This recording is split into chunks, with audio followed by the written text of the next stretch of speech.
Hey guys, Lewis Cahill here from Gink and Gasoline. I'm at the Orvis booth with my buddy Tom Rosenbauer. We're going to talk about a couple of cool new products from Orvis. First of all, I think you've got some new tippet and leader material, right, Tom? We do, yeah. You know, we came out with the super strong tippet material, which has been a very popular material. I've been using it for as long as I can remember. We came out with it in 1984, believe it or not.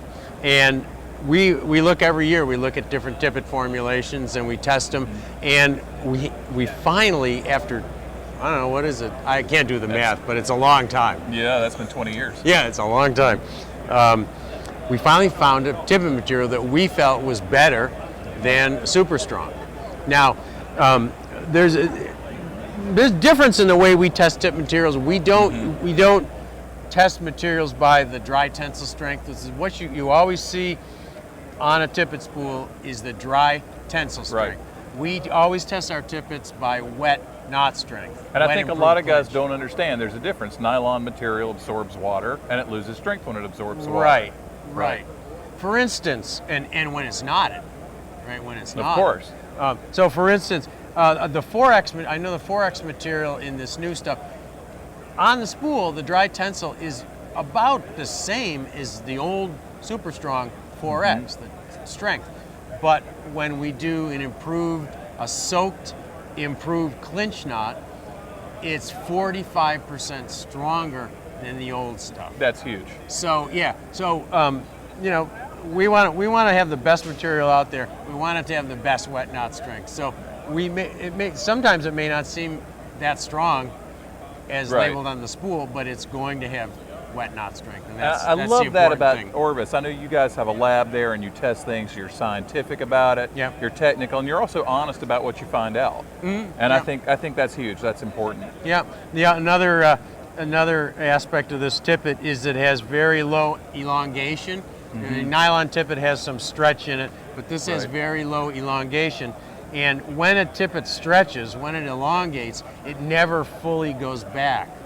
So that you have weak spots, thinner spots in the tippet once it's stretched. Yep. So the low elongation is going to help it retain that strength.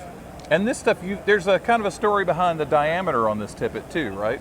Yeah, you know, people have been kind of oversizing their tippet, and it's been kind of a little industry secret. I mean, no secret if you went around with a micrometer, you could find out. Right. But you know, 4X is supposed to be 7 thousandths, and it might be 7.5, 7.6, 7.7. Right. Because you could show a higher knot strength on the tippet spool hanging on the wall of a fly shop. Right. Of course. But we were pretty much just as guilty with our old Super Strong as anyone with that. But we decided, okay, in this new material, we're going to be totally true with our diameters. We're going to stick to 7 thousandths. We're going to hold the manufacturer to a tighter tolerance than before. So when you're using 4X, when you're using 5X, you know you're getting that diameter. And as you know, in trout fishing, diameter is important. It is. Thousandth of an inch difference can mean the difference between a good presentation and a mediocre presentation. Much more important than line strength. Yeah. And I love that you put a cutter on the spool. Yeah, too. we put a cutter on the spool so that you can do it one-handed. Of course, you still have to have a snips to tie your knot, but at least when you got this hanging on your chest pack or whatever, you can grab a piece, cut it, tie your knot, and then go for your clippers. You don't have to reach way over here with your clippers. So and the new leaders are the same material? The new leaders are the same material, and they have a new taper. Most of the leaders, those are leaders today, have a very stiff butt section, and then they drop down really quickly in the midsection, and then they have a level tippet. This transition section is much more of a gradual transition, and we found it presents a fly a lot better. It's not going to hinge. Not going to hinge. It seems to be even better in the wind. So yeah, I really like the taper on these new leaders, and I've tested them side by side to the old leaders on ponds, and it makes a difference. Very cool. Well, hand me that stuff over and take this new pivot boot. Okay. And tell us about this guy. Well, the pivot boot, you know, we really focused on comfort and durability on this pivot boot. It has the BOA lacing system, which is very convenient. Not only is it easy to open and close without having to, mess with laces, but the BOA system tensions uniformly, so you don't have to fuss with your laces and try to get it. So Right. when you get it tight all the way up. Good support. And yeah. that's used in a lot of wading boots these days. But there's a number of other things on this boot. One is it has a rubber Vibram sole. This is a dual durometer sole. That's very which fancy. is a new technology. I don't believe anyone else is using it.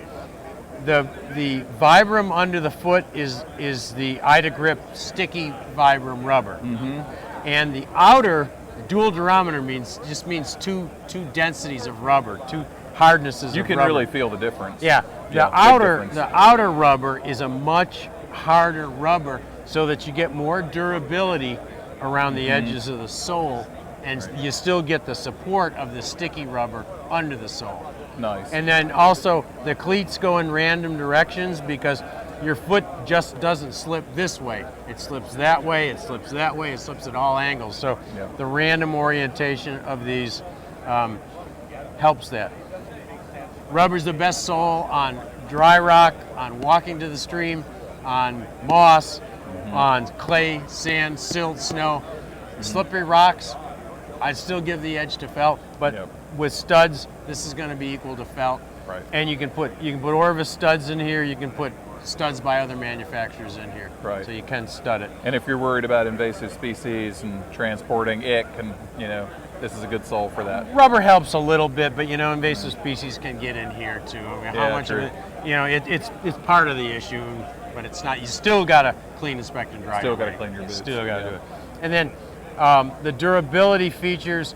We removed a lot of seams from the vamp or the sidewall because that's a very high wear area of a wading boot. Right. And then the toe cap goes higher than other wading boots, so you get more protection here.